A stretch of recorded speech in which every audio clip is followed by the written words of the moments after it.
This episode is sponsored by SmartVestor. Connect with an investing pro for free at RamseySolutions.com/invest.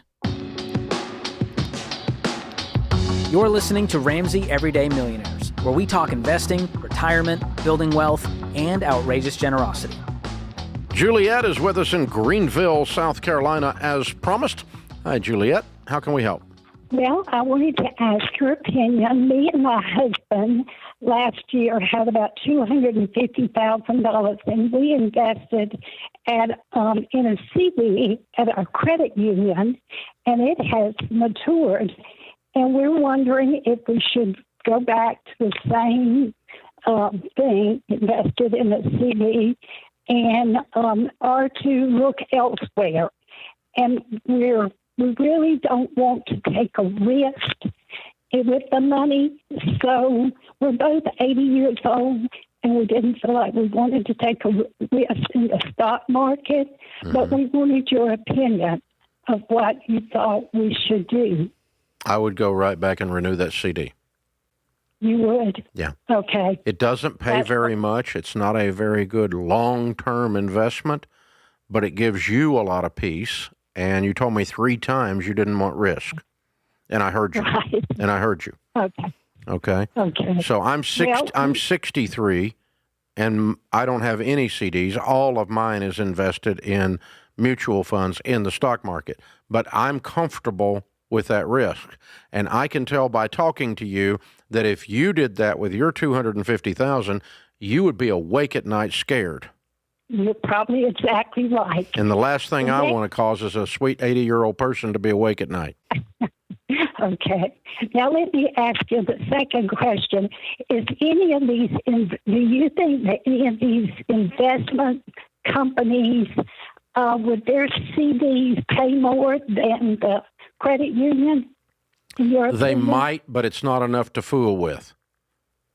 Okay. In other words, what are you getting on this CD? What are they offering you when you renew it? Well, I think she said 5.5. That's not bad at all.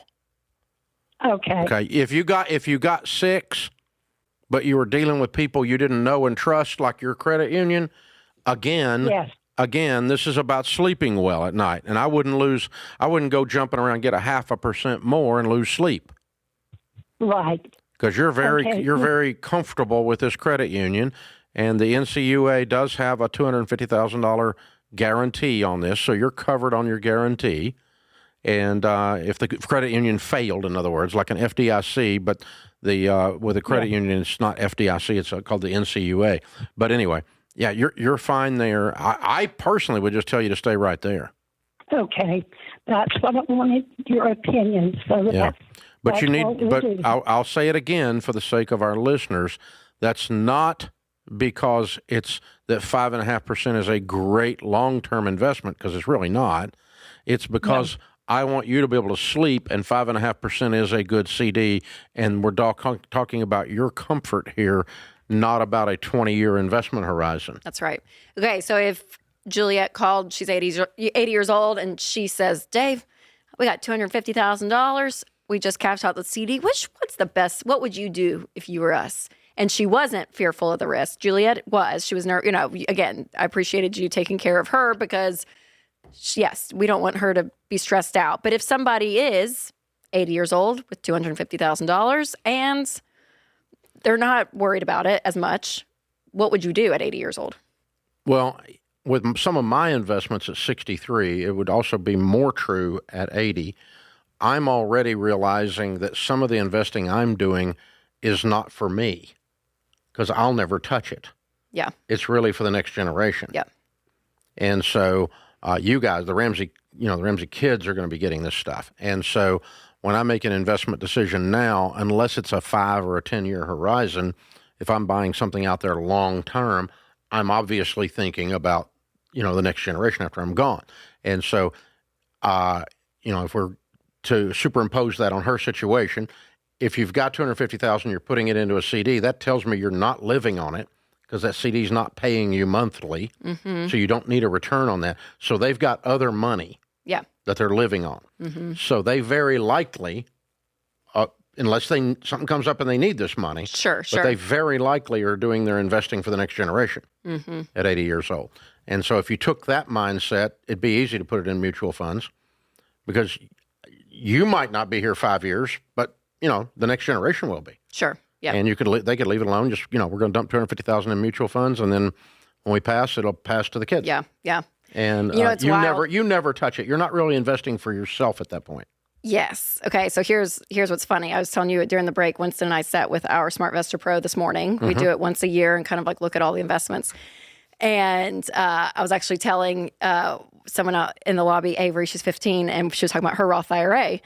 And I told her that I looked at when I started mine and when I started working for you guys, even in high school and all of it. And as we're talking through all the numbers and looking at everything, our investment pro, he was like, okay, this is good. And, here and here and here. And he's like, and what's crazy is what you guys are investing here, you probably won't touch. It'll be for your kids.